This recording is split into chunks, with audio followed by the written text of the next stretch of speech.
Chairman मुर्दाबाद, chairman मुर्दाबाद, ऊर्जा मंत्री होश में आओ, बिजली कर्मी से ना टकराओ, ऊर्जा मंत्री हाय हाय, ऊर्जा मंत्री हाय हाय। उत्तर प्रदेश में बिजली विभाग के निजीकरण का विरोध कर रहे प्रदर्शनकारी अब बहुत बड़े आंदोलन की तैयारी कर रहे हैं। साथियों नमस्कार, आप देख रहे हैं स्टॉक प्रॉफिट इंडिया।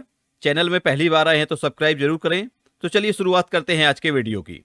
जिस प्रकार से उत्तर प्रदेश में बिजली प्रबंधन निजीकरण की प्रक्रिया को गति दे रहा है, उससे तो यही प्रतीत होता है कि प्रबंधन में बैठे अधिकारियों को उच्च स्तर से दिशा निर्देश मिल रहे हैं। यह किसी से छिपा नहीं है कि निजीकरण सरकार की प्राथमिक नीतियों का हिस्सा है।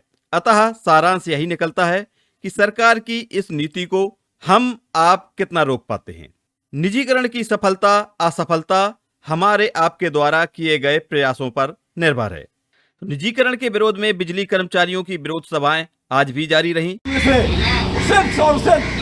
लोग हुजूर करने के लिए आते हैं, अपना फायदा देखने के लिए आते हैं। वो ईस्ट इंडिया कंपनी की तरीके से 1600 ईस्वी में भारत में आई थी, यहाँ व्यापार करने के उद्देश्य से, और पूरे 16 चिड़ियाघर चलाती थी। पूरे भारत को उन्होंने अपने गुलाम बनाने साथियों। उस ईस्ट इंडिया कंपनी ने 350 साल तक आपको लड़ना पड़ा, फिर आप आजाद हुए साथियों। दूसरी ईस्ट इंडिया कंपनी की स्थापना ये लोग करना चाहते हैं। आप लोगों की हौसलों और मजबूत इरादों के सामने ये टिकेंगे नहीं साथियों। मैं कहना चाहता हूँ, लहजे में बदजुबानी जो आज बैठे हुए प्रबंध के शीर्ष नेता के चेयरमैन कहते हैं 10 को सस्पेंड करो, 12 को ऐसे करो, 16 को ऐसे करो। मैं उनके लिए कहना चाहता हूँ, लहजे में बदजुबानी, चेहरे पर नकाब लिए फिरते हैं और जिनके खुद के भाई खाते बिगड़े हैं वो मेरा हिसाब लिए फिरते हैं। साथियों, आप लोगों ने बहुत से पीडी किया होगा। पीडी का मतलब अस्थायी विद्युत विच्छेदन। आप लोग इस लड़ाई से आज प्रण ले लीजिए कि निजीकरण को हम पीडी कर देंगे, अस्थायी रूप से विद्युत विच्छेदन कर देंगे।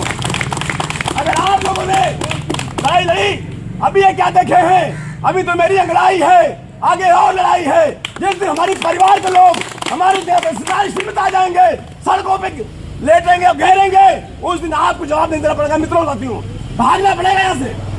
12 IAS, 16 IAS। मैं तो एक दिन मीटिंग में गया, वहाँ एक और प्रयागराज में महाकुंभ तक कोई आंदोलन न करने का फैसला। 23 फरवरी को राष्ट्रीय स्तर पर बड़े आंदोलन करने का निर्णय होगा। यह जानकारी दी है संयुक्त संघर्ष समिति ने।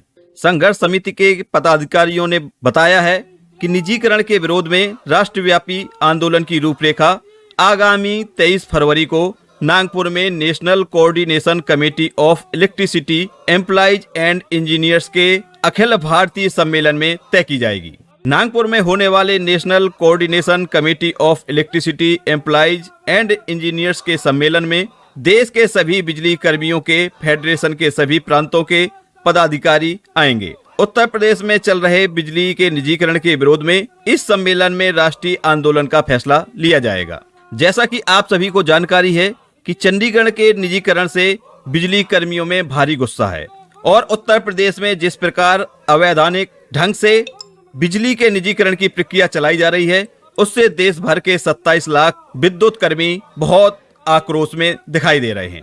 विद्युत कर्मचारी संयुक्त संघर्ष समिति ने आरोप लगाया है कि उत्तर प्रदेश ने निजीकरण के लिए तय किए गए मानक स्टैंडर्ड बिलिंग डॉक्यूमेंट के ड्राफ्ट को असंवैधानिक बताते हुए प्रदेश के मुख्यमंत्री योगी आदित्यनाथ जी से अपील की है। निजीकरण की प्रक्रिया तत्काल निरस्त की जाए, जिससे निजीकरण के नाम पर हो रहे बड़े घोटाले को रोका जा सके।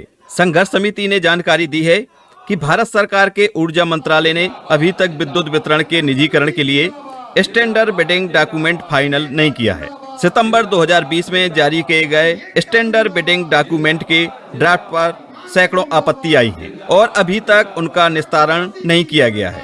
खुद ऊर्जा मंत्रालय का कहना है कि स्टैंडर्ड बिडिंग डॉक्यूमेंट में भारत सरकार के ऊर्जा मंत्रालय का व्यू पॉइंट नहीं है। इलेक्ट्रिसिटी एक्ट 2003 की धारा 63 में कोई उल्लेख नहीं है, अतः यह पूरी तरह से असंवैधानिक है। संघर्ष समिति ने यह भी कहा है कि भारत सरकार के ऊर्जा मंत्रालय द्वारा जारी स्टैंडर्ड बिडिंग डॉक्यूमेंट के ड्राफ्ट पैरा 2.2.7 में लिखा है कि राज्य सरकार के निजी कंपनी को सब्सिडाइज दरों पर बिजली देगी, जिससे निजी कंपनी को मुनाफा हो सके। इसका अर्थ यह निकलता है कि निजी कंपनी को लाभ पहुंचाने के लिए सरकार महंगी दरों पर बिजली खरीद कर सस्ती कीमत पर निजी कंपनियों को उपलब्ध कराएगी और भारी नुकसान उठाएगी। यह वर्तमान में आगरा के निजीकरण जैसा होगा, जिसका खामियाजा आज तक पावर कॉर्पोरेशन भुगत रहा है। हमने आपको वीडियो के माध्यम से ये जानकारी दी थी कि लगभग 250 करोड़ रुपए सालाना के हिसाब से आगरा में उत्तर प्रदेश पावर कॉर्पोरेशन घाटा सह रहा है। तो ये घाटा निजीकरण के फलस्वरूप ही पैदा हुआ है।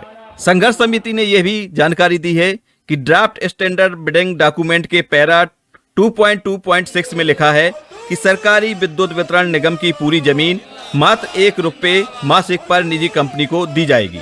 इससे बड़ी और कोई लूट नहीं हो सकती, जिसमें अरबों खरबों की जमीन निजी कंपनी को मात्र 1 रुपये में प्रदान की जाएगी। साथ में समिति का यह भी आरोप है कि ड्राफ्ट स्टैंडर्ड बिडिंग डॉक्यूमेंट के पैरा 1.1 में लिखा है कि कंपनी निजी कंपनी को क्लीन बैलेंस शीट दी जाएगी। सरकारी वितरण के संकलित घाटे और देनदारियों का वहन सरकार करेगी। संघर्ष समिति ने कहा है कि यदि सरकार अभी घाटे और देनदारियों का वहन कर ले तो सरकारी विद्युत वितरण निगम मुनाफे में आ जाएंगे।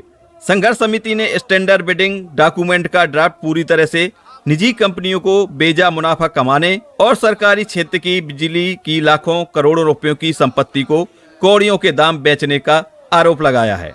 तो अंत में आप सभी से यही गुजारिश है कि यदि आप निजीकरण का नुकसान समझते हैं तो आप किसी न किसी व्यक्ति को जिससे आप चर्चा करते हैं उसको भी निजीकरण का नुकसान जरूर बताएं, क्योंकि ये नुकसान हम और आपके अलावा पूरी जनता को भुगतना पड़ेगा। तो मिलते हैं नेक्स्ट वीडियो में न्यू इन्फॉर्मेशन के साथ। तब तक के लिए बाय बाय, टेक केयर।